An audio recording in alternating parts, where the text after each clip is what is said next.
Good afternoon, everyone. This is Dr. Bhupesh once again from Dr. BKM Institutes. Our contact number is 76967342256. So today we have done how to do the speaking. So that was the first thing we did in the day. Then we did this last paragraph of discharge letter. Now I'm just going to tell you the first paragraph. Always try to make a summary. So in OET, what happens in summary, always write this letter is being written regarding mister x, वो जिस भी चीज के साथ आया, अगर उसने visit किया तो हु विजिटेड, अगर एडमिटेड हुआ तो पैसिव वॉइस हमारे द्वारा होगा तो हु वाज एडमिटेड। ये दो सिचुएशन है। अगर हॉस्पिटल में एडमिट हुआ था, डिस्चार्ज लेटर है तो वाज एडमिटेड। अगर विजिट लेटर है तो विजिट करता होगा who visited, who was admitted due to this thing. तो फर्स्ट में बताओ किस लिए आ रहा था। सो सेकंड लाइन बताओ, after required treatment, this is normal pattern, after required treatment his condition has improved. तो सेकंड लाइन में बताओ उसकी कंडीशन इंप्रूव हो गई है, अगर हो गई है तो। अगर नहीं हुई है तो आप लिखोगे even after required treatment. Even after required word नहीं फिट होगा वहां पे, even after giving treatment his condition has not improved. तो नॉट इम्प्रूव्ड, तो ये दो सिचुएशंस होती हैं, या तो कंडीशन ठीक होएगी या नहीं होएगी। अगर नहीं हो रही है, लेकिन अगर नहीं हो रही है तो सीधा आ जाएगा therefore he is being referred under your expertise. तो पर्पस क्लियर हो गया ना कि कंडीशन इंप्रूव नहीं हो रही इसलिए हम आपके पास भेज रहे हैं। क्लियर बात, it's very nice thing. Condition improve नहीं हो रही, हम आपके पास भेज रहे हैं तो आपकी एक्सपर्टीज चाहिए। ही is being referred under your expertise for further management या फॉर एप्रोप्रिएट मैनेजमेंट या for further treatment. So situation को समझना है आपको, पूरी समरी बनानी होती है। अगर सेम बात, अगर मैं इसको दोबारा से कॉपी पेस्ट करूं, कॉपी, दूसरा केस, अगर कंडीशन इंप्रूव हो गया, admitted after required treatment his condition has improve. अब मान लो कंडीशन इंप्रूव हो गई है। अब ये सबसे इंपॉर्टेंट चीज है, अब आपको पर्पस बताना है। तो पर्पस कहां पे आएगा, ये his condition has improved however he still needs, उसको अभी भी ऑनगोइंग केयर चाहिए, जो भी वहां पे वर्ड दिया होगा। जैसे मान लो उसको फिजियोथेरेपी चाहिए, however he still needs physiotherapy, जो भी वहां पे वर्ड दिया है। So he is being referred to you. So these are the two ways of writing. कितना सिंपल है ओईटी। ये फर्स्ट पैराग्राफ में करना है क्या है, पहले बताना है कि सिचुएशन के साथ आया, ट्रीटमेंट के बाद क्या हुआ, अगर ठीक नहीं हुआ तो therefore he is being referred under your expertise. इस कंडीशन में क्या है, अगर हॉस्पिटलाइजेशन हुआ था, कंडीशन इंप्रूव्ड हो गया है, तो आप ये भी लाइन लिख सकते हो, so he is being discharged. अगर ठीक हो गया तो घर जाएगा ना, तो so he is being discharged, इसका आंसर घर जा रहा है। लेकिन however he still needs this thing, so he is being referred to you. These are the two ways of writing the first paragraph. Simplest OET pattern. Follow this pattern, you will always pass.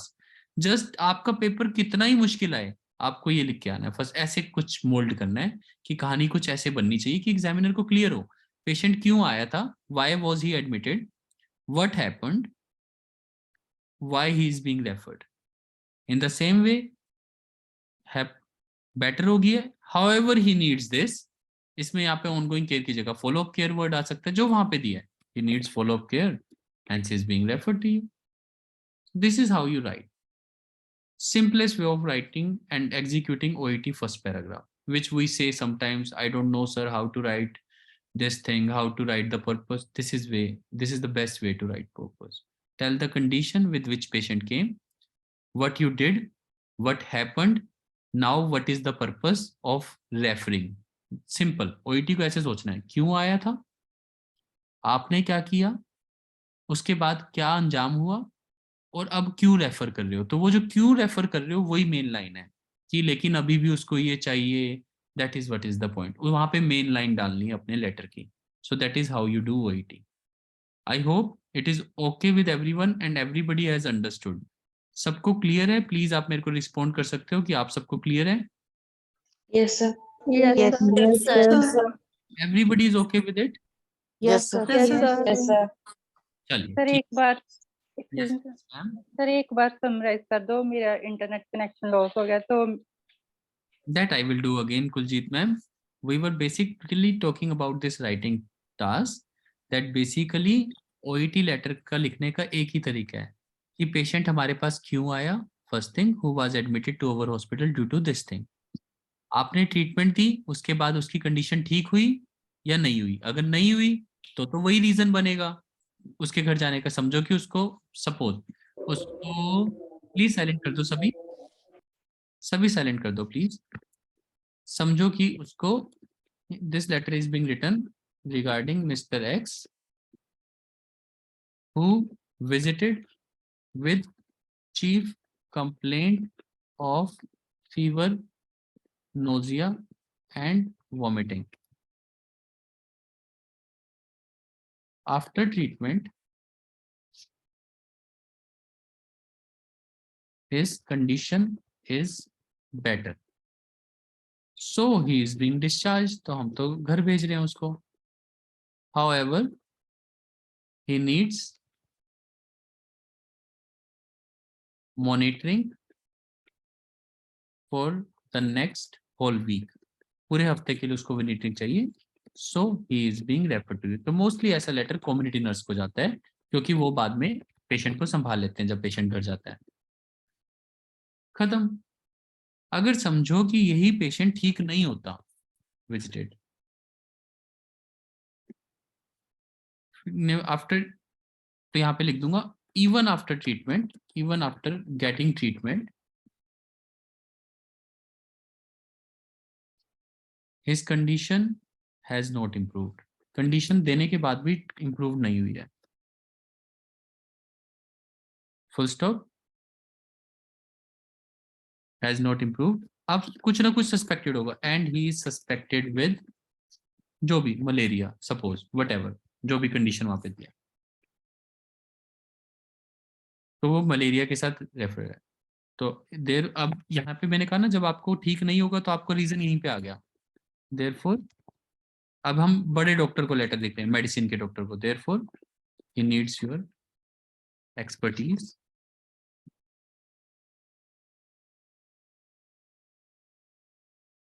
For appropriate for definitive diagnosis.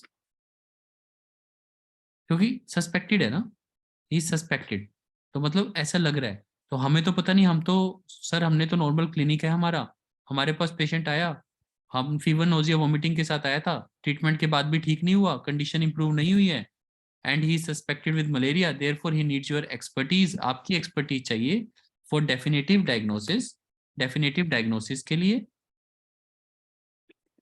And further management. So he is being referred on urgent basis. तो ऐसे patient को आप urgent basis पे भेजोगे कोई condition. समझो कि अगर यहाँ पे कुछ और होता कि कंप्लेंट ऑफ चेस्ट पेन, तो आपको वैसे ही दिया होगा he is suspected with myocardial infection. Therefore, he needs your expertise for, so he's being referred on urgent basis. So that is how OET letter moves. It is आपको पूरी situation को समझना है, हो क्या रहा है, उसके तरीके से सिचुएशन को एनालाइज करना है और इन दो तरीके से उस लेटर को करना है. तो प्लीज आज हमने 3 चीजें डिस्कस की हैं. फर्स्ट, स्पीकिंग के टास्क को लिखना कैसे है, जो हमने पहला टास्क किया था ये वाला.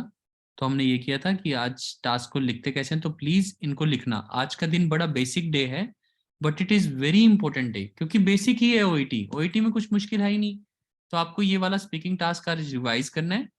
सेकंड थिंग जो आपको करनी है, उसके बाद जो मैंने आपको कुछ ये लाइंस कही हैं 3 टाइम्स लिखनी है. जो स्पीकिंग के आज हमने लाइंस की हैं, ये लाइंस 3 टाइम्स सभी लाइंस को लिखना है. थर्ड थिंग, उसके बाद क्या करना है, लास्ट पैराग्राफ को लिख के देखना है कि कैसे लिखते हैं डिस्चार्ज प्लान को. It would be greatly appreciated. Passive voice कैसे बनाते हैं ये एग्जांपल दिए थे मैंने आपको. और लास्ट फर्स्ट पैराग्राफ कैसे लिखना है, जो सबसे इंपॉर्टेंट चीज है. सो प्लीज आज का दिन बहुत बेसिक है but at the same time I would say it's a very important thing क्योंकि सिर्फ बेसिक से ही ओईटी चलेगा. So please try to learn all these things. This is doctor Bhupesh from doctor BKM Institutes and our contact number is 76967 34256. Thank you.